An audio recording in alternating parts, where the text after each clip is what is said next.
اور ان نوجوانوں سے کیا کرایا جاتا تھا؟ ان کو نشے کا عادی بنا کر کے باہر نکالا جاتا، انہیں ٹارگٹ دیا جاتا، فلاں مجلس میں جاؤ، فلاں خلیفہ کو قتل کرو، فلاں وزیر کو مارو، فلاں سپاہیوں کو مارو، فلاں عالم دین کا قتل کرو، اور وہ اپنا ٹارگٹ پورا کر کے آتے اس لیے کہ انہیں نشہ چاہیے تھا۔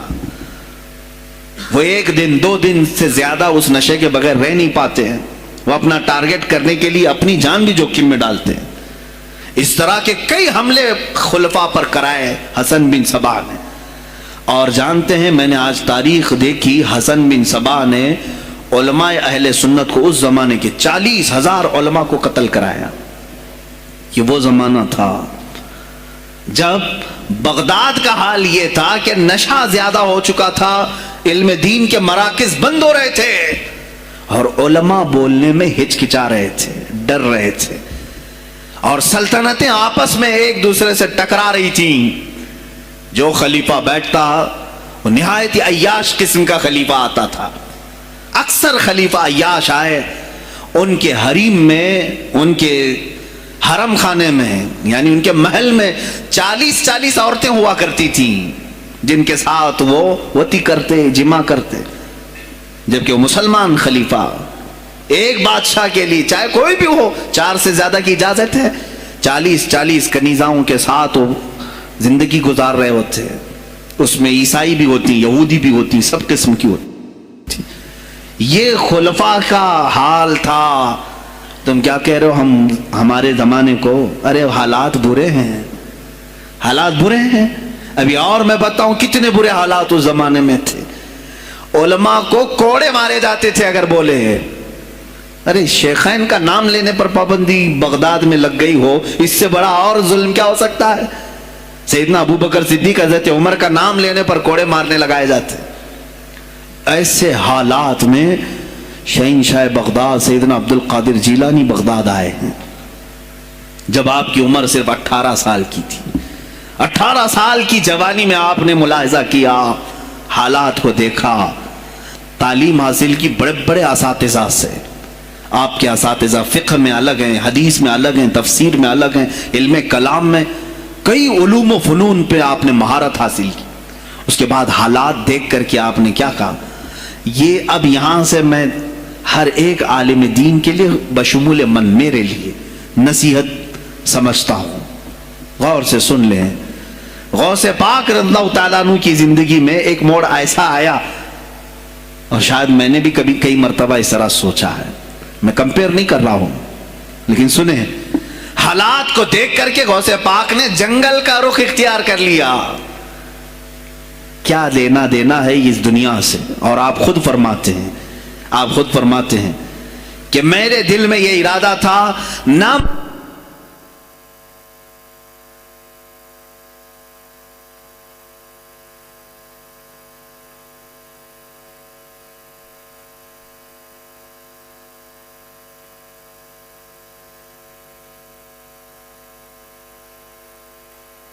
ہیں، میرا ارادہ ہوا جنگل میں ایسی جگہ رہوں کہ نہ مجھے مخلوق دیکھے اور نہ میں مخلوق کو دیکھوں، عبادت میں ایسے مصروف ہو جاؤں۔ جنگلوں میں آپ عبادت کرتے رہے، لیکن فرماتے ہیں مجھے غیب سے آواز آئی اللہ رب العزت کی طرف سے، کہا اے بندے قادر، آپ کا نام ہی عبد القادر ہے، اے قادر کے بندے، تجھے اللہ نے جنگلوں کے لیے نہیں بنایا، امت مصطفیٰ کی رہنمائی کر، خلق خدا تجھ سے نفع حاصل کرے، واپس آ جا۔ غوث پاک فرماتے ہیں میرا ارادہ تو تھا کہ میں اپنی زندگی اللہ کی یاد میں فنا کر دوں، لیکن میں شہر صرف اس لیے واپس آیا کہ جنگل میں صرف میری اصلاح ہو سکتی ہے، شہر میں پوری امت کی اصلاح ہو سکتی ہے۔ علماء کے لیے یہی آج نصیحت ہے، تم چاہے تو گدی نشین بن جاؤ، سجادہ نشین بن جاؤ، جھولی نشین بن جاؤ، جنگل نشین بن جاؤ، ہو سکتا ہے تمہارے اپنے فائدے کے لیے تم سوچ سکتے ہو۔ میں نے ابھی یہ کہا، میرے دل میں ارادہ تھا کہ گوشہ نشین ہو کر کے اپنی عبادت کریں، اپنی آخرت کی فکر کریں، نہیں، علماء کو اللہ تعالیٰ نے علم عطا کیا ہے امت مصطفیٰ کی رہنمائی کے لیے، یہ امانت ہے، چاہیں تو بھی چھپ نہ سکیں،